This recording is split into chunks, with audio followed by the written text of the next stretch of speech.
Welcome to Know Your Food, the podcast where we explore the world of food by speaking with farmers, makers, entrepreneurs, and experts who are reshaping how we think about what we eat. I'm your host, Michael Ray Robinoff, CEO and co-founder of Farm to People, and we're recording these conversations live from our warehouse in Bushwick, Brooklyn. In this episode of Know Your Food, Sarela Herrada, co-founder of Simpli, joins us live in Brooklyn to talk about how her roots in Peru and her career in mission-driven food led her to build a pantry brand that's anything but ordinary. Simpli sources beautiful beans and grains and more directly from smallholder farmers in Latin America, prioritizing transparency, traceability, and equity every step of the way. We get into how Simpli is reshaping the conversation around everyday staples, the challenges and rewards of building a values-based supply chain, and how food can be both deeply personal and radically transformative. If you care about food systems, women-led businesses, or pantry staples with a purpose, this is a conversation you won't want to miss.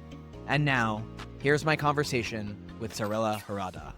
Thank you so much, Sarela, for sitting down with me tonight. I think we're all super stoked to have you here in Bushwick at the Farm to People warehouse. Thank you for having me. What an honor. And thank you for everyone that came today and spent the Tuesday afternoon listening and learning more about regenerative organic systems. We're excited to jump in. I wanted to, because you have such a incredible global supply chain and also a global past. I wanted to start with your culture and your heritage. You moved from a chicken farm outside of Lima, Peru to the US when you were 14 years old. Curious how that shaped you. What was it like arriving here at that age? And also, what did you think of the food system when you got to the US? Yes.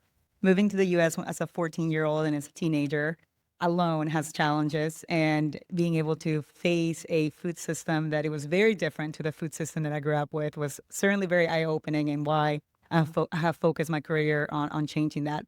I grew up in Peru, in South America, home of Machu Picchu, home of the Incas. Peru is a very biodiverse country, starting with the Pacific coast, the Andes, where Machu Picchu is, as well as the rainforest. In fact, 60% of the country is covered by the rainforest. And you can find incredible seafood, incredible beans and grains. You can also find incredible superfoods like acai or camu camu. And I was very fortunate at a young age to be able to expose to these incredible food systems and the culture behind that. My mom and dad had an organic chicken coop in the outskirts of Lima, about an hour away, and they were the second biggest providers of organic chickens for the city of Lima. And at a young age, I was able to really see how organic farming works and all the different pieces that you need in order for that to make it work, but also the struggles of how smallholder farmers are held to different standards versus huge corporations, specifically when we started small and we were really scaling, and the challenges that we faced.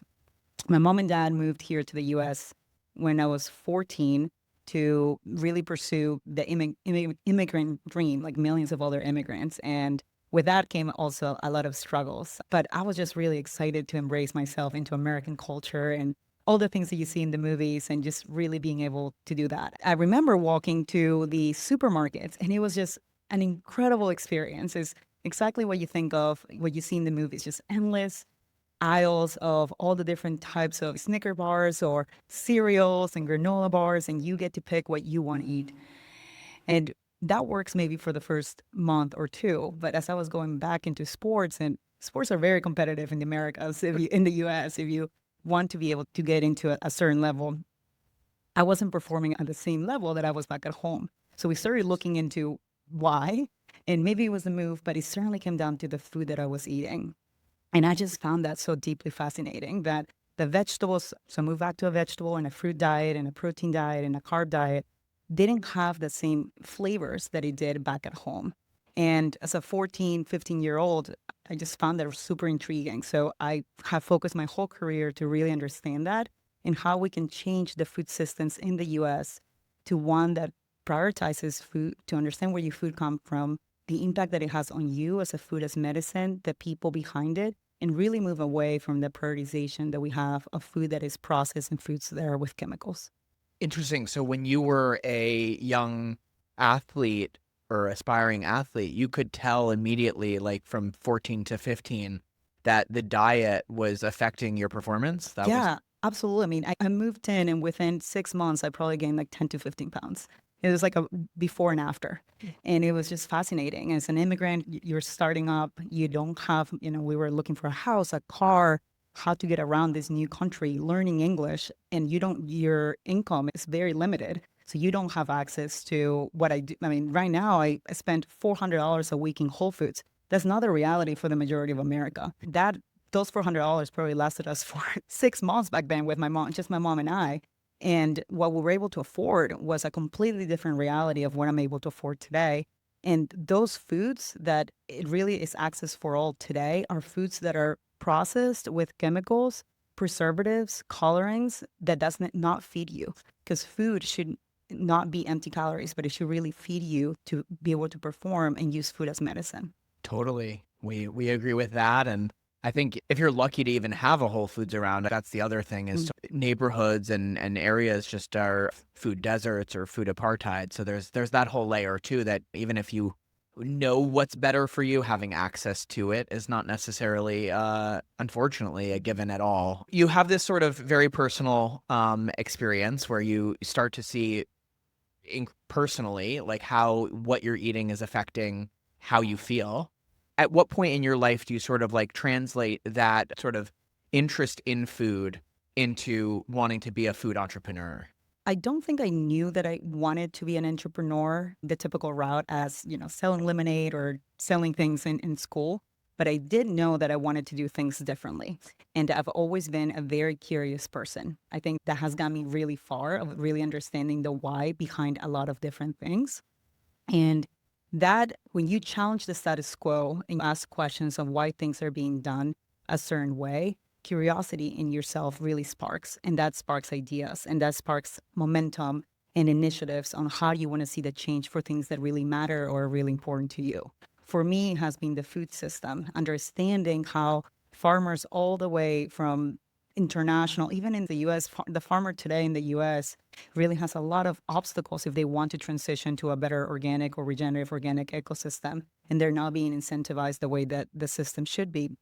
But if how the farmer is not being put at the front of the conversation or is not giving the fair amount of pay or not really being supported by the market ecosystem and is really the middleman that is able to gain all the market share and the margins because they're closer to the consumer. So I found that the farmer was not getting access to a direct market, and the market wanted to know where the food was coming from, and everyone in the middle was just holding that information.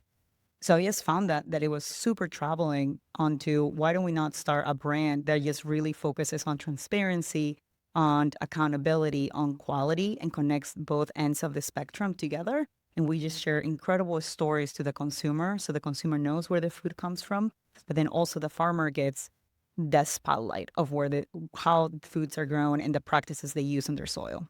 Totally. I mean, there's so many parallels, and that was one of the reasons that I was so excited to sit down with you and talk to you. So many parallels to what we're trying to do at Farm to People, but also so many differences in the sense that like Farm to People at its core was around regional food systems and delivering local farms to, New Yorkers. But the way you've approached this more global supply chain was with the same ethos, with the same idea that farmers are getting the short end of the stick. We need to help them get a fair price for the food that they're growing and really sort of level that playing field. And customers, we're both seeing it, really do care. And I think that's the hope, even if on a policy level, which I want to get to a little bit later, is not necessarily catching up to, I think, what American citizens want. But I think hopefully I completely brands, agree.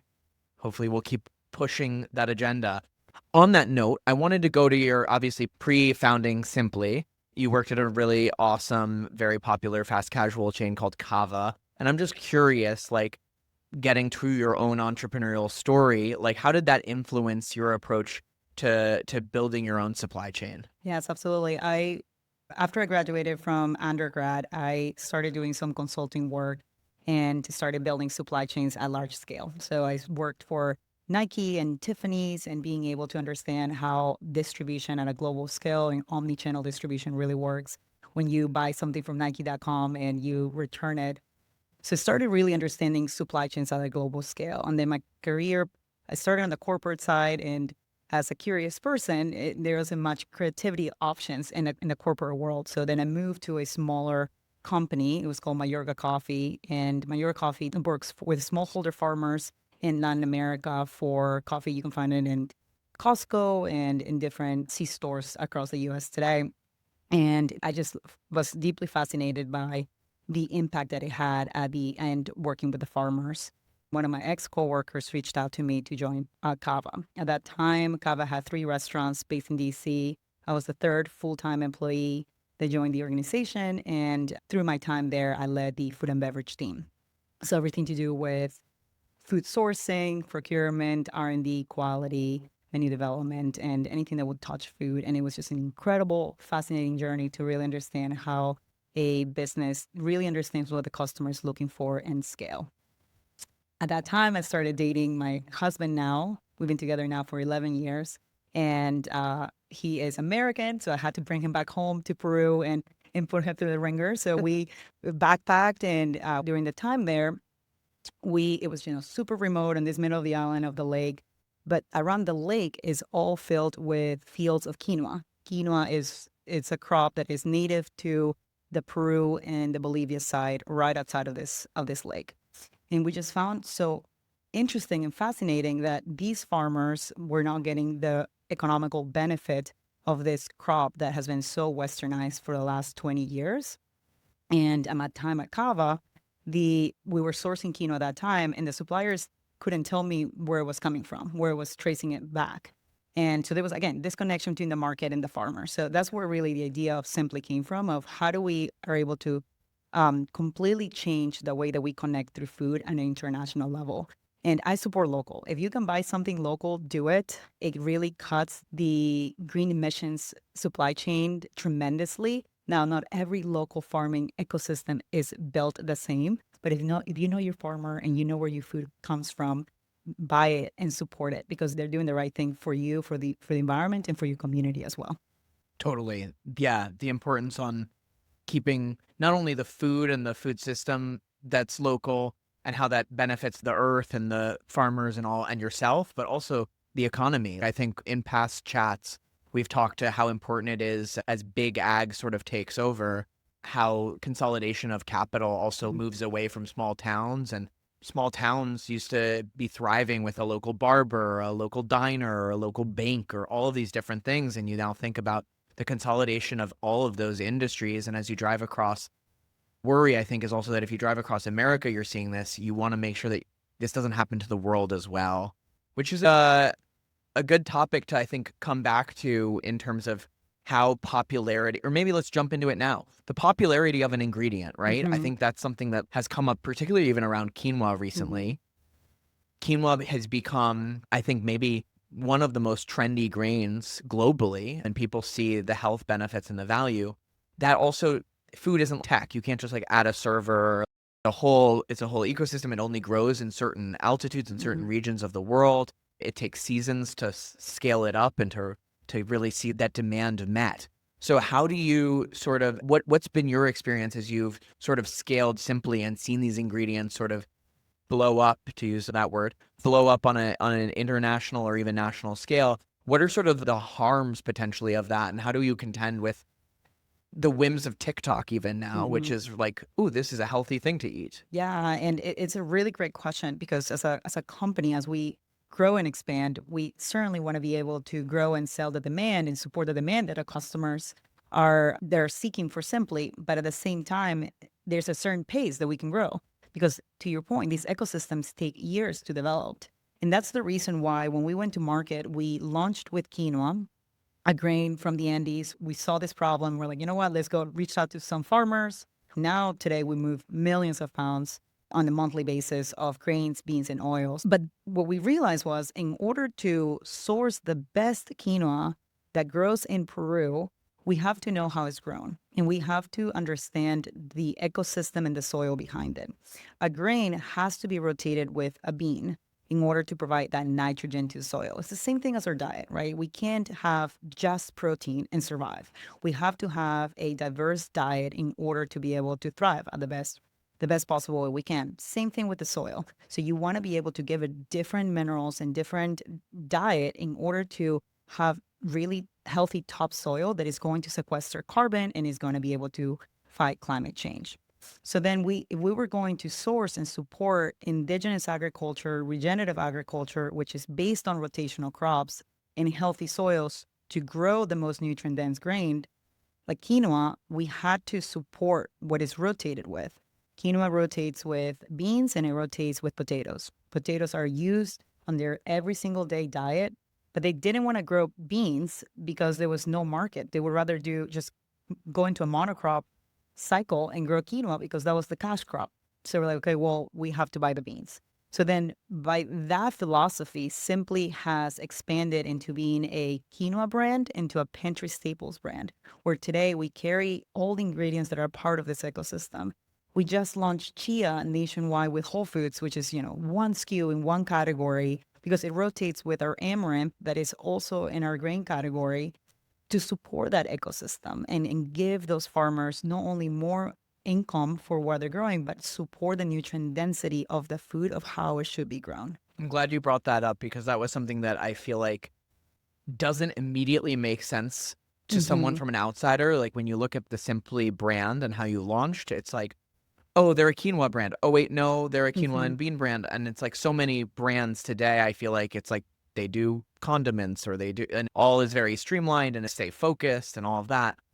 This idea, and I wanted to ask you more, but you've kind of answered it, but maybe even explain as you look at the global supply chain, because I think what's interesting as well is you started in Peru, and it makes sense that the crops there are these crops that are regeneratively grown and cycle with each other well.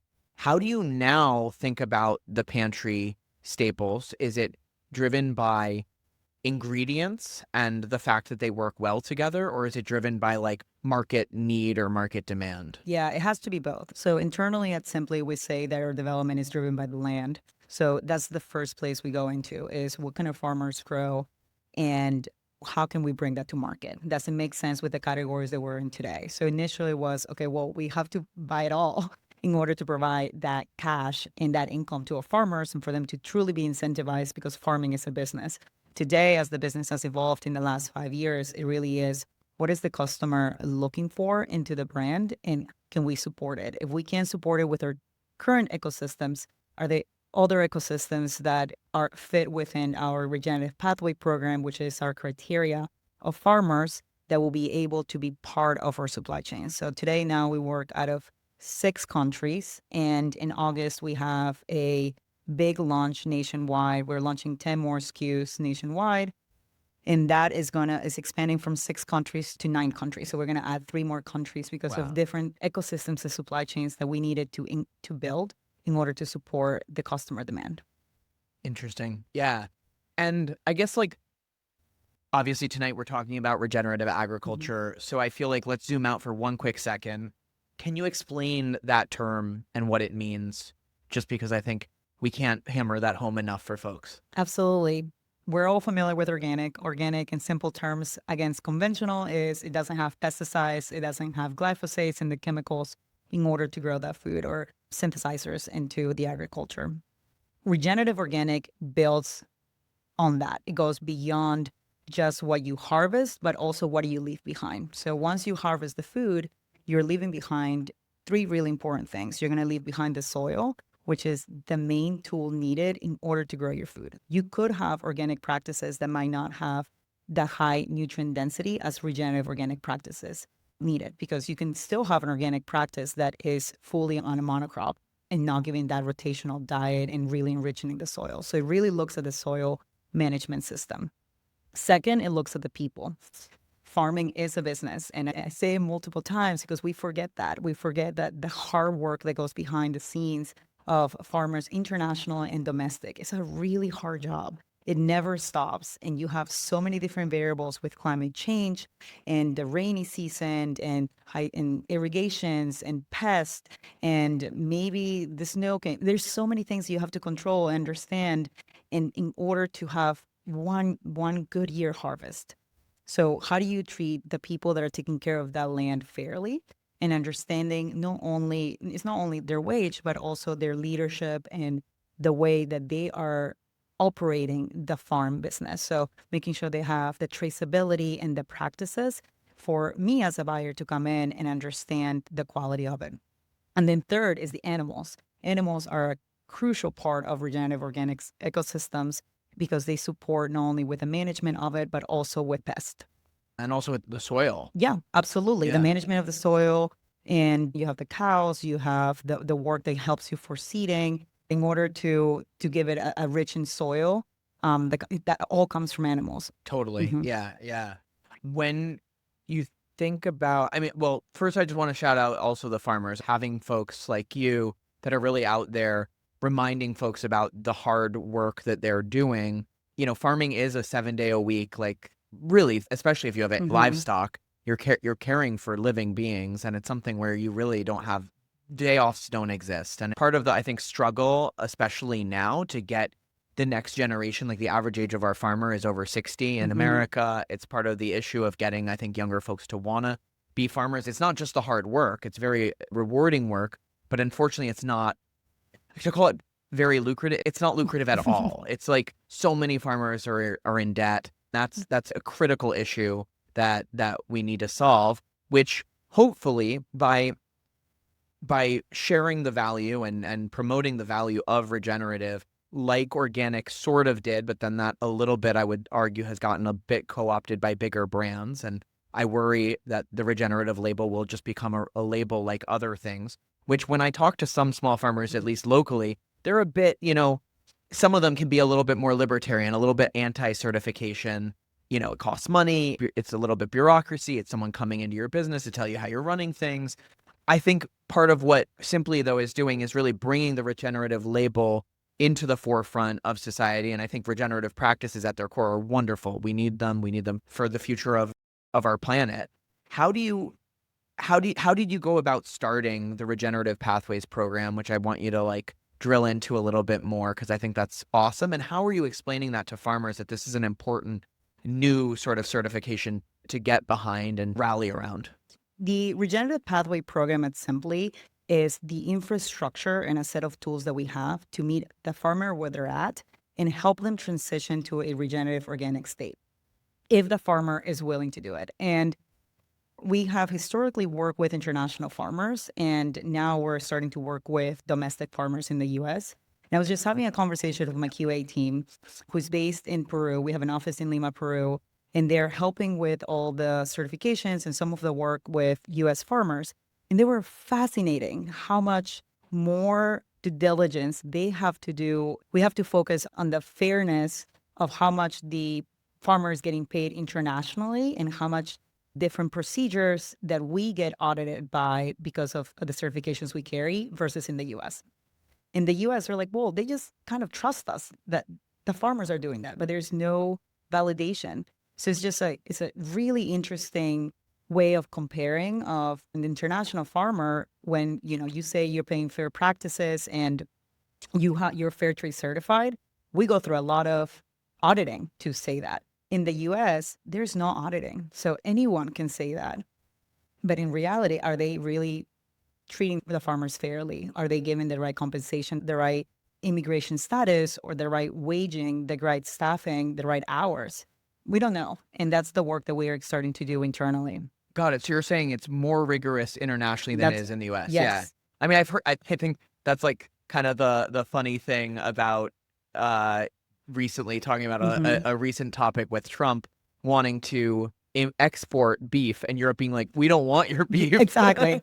That's exactly right. We like our beef. And Yeah. he's I like, mean, how would you not want America's beautiful beef or whatever? glyphosates are the perfect example to that. You cannot import into the United States food that is grown with glyphosates that have been linked to cancer. Yet we can use chemicals in the US soil with glyphosates. Yeah. It's just incredibly fascinating how much more due diligence and policy and work we really have to do in the US for the food that they're fueling our systems. As I mentioned at the beginning, local farming, it's incredible and we should support it. But if they're using chemicals for their operations that are not going to be nutritious for you, you have to look into that. But going back into your question about the regenerative pathway program and meeting the farmer where they're at on their journey is really understanding, are they willing to first work with Simpli and being part of our ecosystem? And do they want to transition to a better soil, better organic or regenerative organic ecosystem? And if the answer is yes, what we do is we look first at the leadership. We really have to understand the farmer and the team that is going to be really running this community or this program international. So who is the leader? What does their governance look like? Because at the end of the day, they're the ones that are giving the technical support, the day-to-day to the individual farmers that own on average 2.5 acres of land, and then collecting all that inventory and then selling it to us for us to process, export, import, and distribute in the US. So for us, leadership is really important. If it's in the co-op level or if it's individual farmer, we work in countries like Argentina and Greece, for example. Those are countries that are mainly agriculture, and in the US as well. You have individual farmer that will have hundreds of acres and on their own can really achieve certifications and cost structures that will make sense for their total expense of operations. Second, we look at the soil management at where they're at. So there's two different ways you can look into. One is with trace or with no trace. No trace means there hasn't been any chemicals in their land, so you can immediately start looking into organic practices towards organic certification. But if it has trace, a minimum, you need 3 years for those traces to be removed from the soil. So imagine that, right? Like 3 years, a minimum, to get 0.001% of chemicals being removed. So the more you put pesticides and chemicals to the soil, imagine what is that doing to the food. Yeah, totally. Right? I mean, we talk about here, especially locally, is supporting what we call transitional farmers, which is it's sort of a really tough spot for a farm to be because they're still technically conventional, even though they've now transitioned to organic practices, but they can't command the higher prices that maybe they could get as an organic farm, but they're bearing all of that risk. And America has no policy level support system. Like Italy, I read about, they have this incredible thing where if you decide to grow something organically, the government will actually like guarantee you a certain income because they deem what you're doing better for their agriculture and their land. So there's a value to the government and to the country and to the people that they value. They actually value it like to $1. And if your crop fails, your organic crop fails, the government will backstop that. In the US, it's like... It's the opposite. It's the opposite. They'll subsidize, you're right. Exactly. They subsidize if you grow corn, wheat, or soy and you have a bad harvest, there's insurance against that. Yes.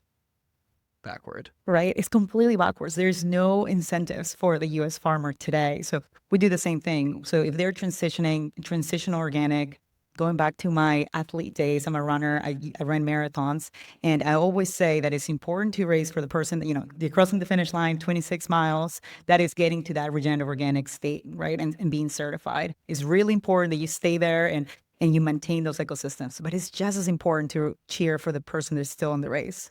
And they're, mile 21 hitting that wall. That's where those transition organic farmers are. They might have a really bad harvest year and there's some yield loss. At the end of the day, they see the light at the end of the tunnel. But how do you support that? And in the US currently, there is no support system to do that unless it's a private company. Totally. When are you going to, I know right now your systems are global. Do you have a future or do you see a future where you're also taking this principle and these ideas and supporting US domestic farmers? Personally, through my career, I have supported domestic farmers, specifically my time at Cava. Within Simpli, we're going to be launching that this year, which we're really, really excited and really expand our supply chains. Beans are native to the Americas. They have grown in the US, Canada, and Central and South America for thousands of years. And for some reason, we ourselves were creating these borders and barriers of only focusing international when our ethos is we source food where it has grown for thousands of years and based on ancestral knowledge. So in a way, we were thinking backwards internally. For us, the Americas, there's no borders in indigenous knowledge, but I was putting the borders myself through sourcing. So we're going to be really focusing on where are these incredible beans that have been grown in the U.S. Colorado is the capital of pinto beans. And I found a fun fact. Dover Creek, Colorado has been growing pinto beans for thousands of years. So how do we go in deep into these communities, understand more of the work they've been doing. Totally. I mean, I think that's a great segue to something that you say on your website, which I think is beautiful and so accurate. Maybe speak to the fact that, you say we can't speak about regenerative organic agriculture without speaking about indigenous agriculture. And that's obvious that at least that point, US has not been around for thousands of years. And so where does this come from, and how do we honor that going forward? Absolutely. Regenerative agriculture might be a new term, but the principles behind it are very, very old. And that is ancestral knowledge, indigenous knowledge on the people and the soil. So we look back into what is regenerative agriculture, as I explained, is the soil, is the people, and the animals. Those are the basic tools that you needed in order to grow a crop thousands of years. Not these chemicals and these pesticides and these machines, heavy machinery. You just needed that in order to grow food that is nutritious for you and nutritious for the planet. So we're just going back into those principles and digging in deep into the communities that carry that knowledge through their people and through their soil and bringing those stories forward. So as we focus on beans here in the US, Canada, and Mexico, where are those communities? Where are those people? Yeah. And where can we find them? Where are the Native American communities that have these heirloom seeds that might not be able to grow? They hold them, but they're not growing them today. And can we create incentives for them to do so? Totally. I want to ask, this is semi-selfish because I see a lot of parallels between our two companies and both of our ambitions to really scale regenerative and better food and small farmers. But there is a point where scale comes up against the whole idea of a small farm. Like one small farm can't meet the global scale that we hope to achieve. So this is where a plan needs to come in place. So I'm sort of curious, like right now you're building many relationships with many small farms. What's it been like to see that scale and to maintain your mission of supporting these small scale regenerative farms while also meeting the demand of national retailers and the growing sort of demand for your products, which is awesome. Yeah. So our focus is not scaling one farming operation. Our focus is scaling the framework of our sourcing. So we're able to support thousands of these micro ecosystems that grow food the way that they should be by being able to provide them a market and tell the story in a really incredible, fascinating way where consumers deeply resonate to where the food comes from and the impact that it has.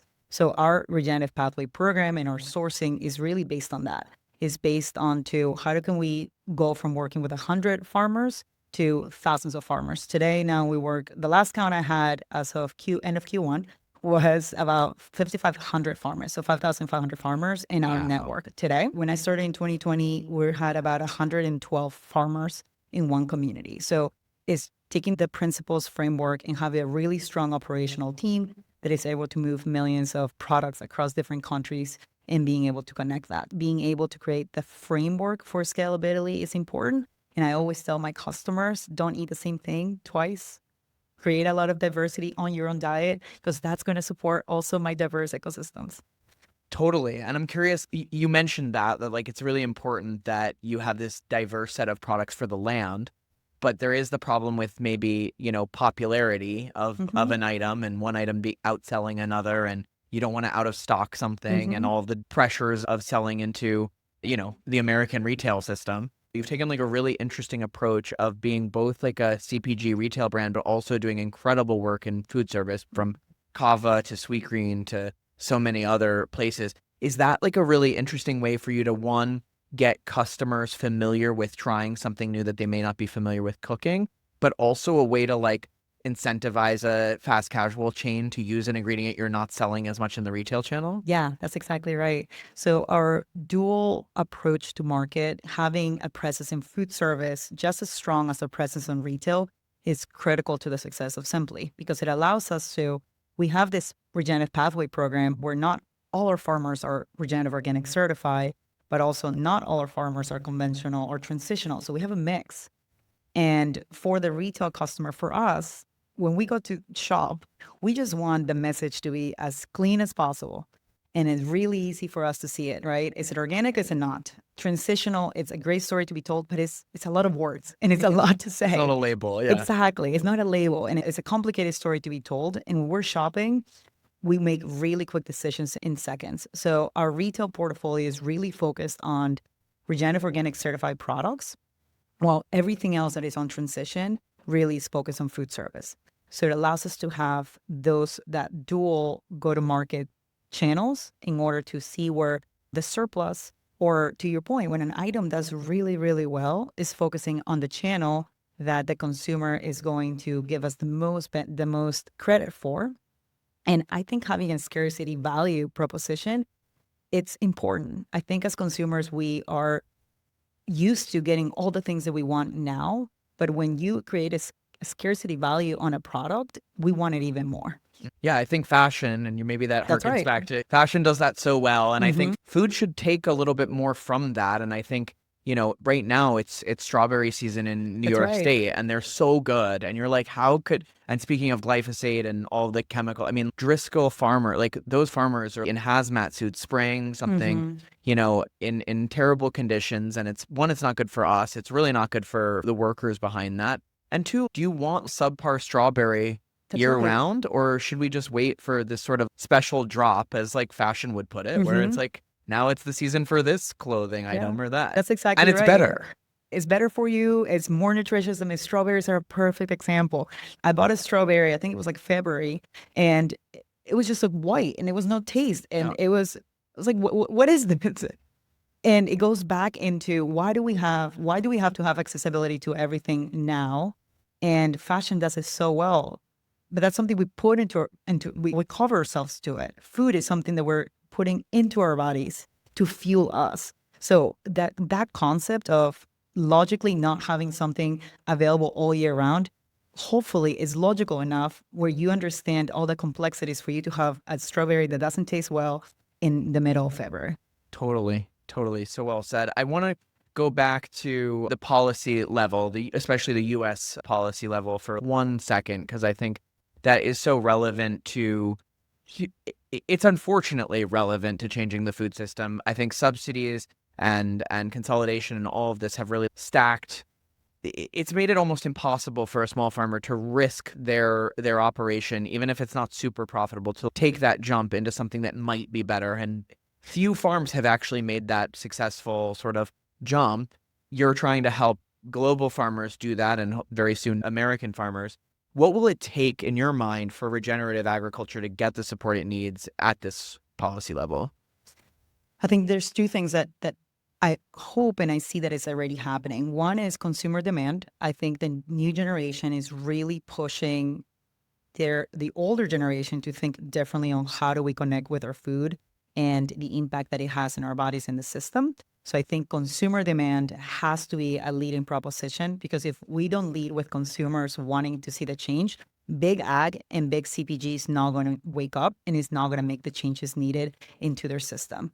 You have seen companies in big CPG like Ahold or Kraft Mondelez and PepsiCo made commitments to move their supply chains by 2030, 5 million acres into regenerative agriculture, because they're starting to see the trend in the numbers of how a company like Simpli or other emerging CPG companies are really starting to connect with consumers, because consumers want to know more. Consumers want to know where the food comes from, and they're just tired of eating empty calories. They want food that truly fuels them. So consumer demand is changing, and that is going to wake up big CPG and big ag. And then second is policy. And without policy and without these, the reason why a organic tomato is more expensive at the grocery store than Snickers bars is because they are being subsidized by the government, where the organic tomato is not. So we are paying for that just through taxes, not at the checkout lane. It's coming out of our pockets, but it's just in two different ways. So how do we truly influence policy where farmers are giving the right incentives to grow foods, as we call the specialty crops, which is your vegetables and fruits, in the right way to fuel us, the population in the US? Yeah, two things. I mean, weird that it's called specialty crops. I think we should get rid of that label. It's just fruits and vegetables. And two, I think I just want to add that, yeah, you're paying less now for shitty food that's making you sick, but you're paying for it again. We all are, in terms of like population that is dealing with health crises left and right, Absolutely. and a medical system that's maybe more flawed than the food system, or equally flawed and deeply connected to the food system. And we only have time for, I could talk to you all night, but 2 more questions. What's one thing you wish consumers understood more about where their food comes from? The diversity of food. The crops that we grow, the beans and the grains, they grow once a year. But for the olive oil, that is a perennial crop. So it's the tree that has been there for hundreds of years, but you still can create forestry or agroforestry around it. So there's still biodiversity on both.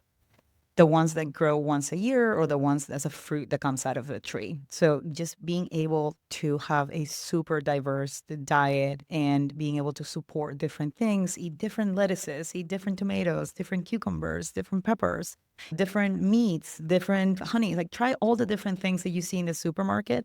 I know we're humans and we love habits, but really trying to break through those barriers to understand that we don't want to be able to grow the same food time over time because it just depletes those ecosystems. So the diversity that is needed in order to grow food that truly fuels you.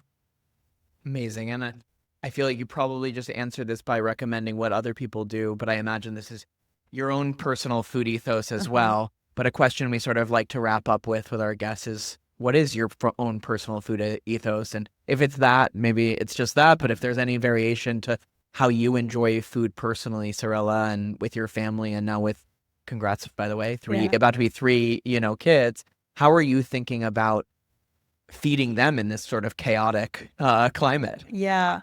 I have a 2-year-old, a 1-year-old, one in the way. Wow. And me and my husband is chaotic and a lot of things going on. We like to say that we like not to snack, but to feast, because there's something beautiful about slowing down and soaking your beans and cooking your grains and slicing your tomatoes and ripping your lettuce and spending that time with family.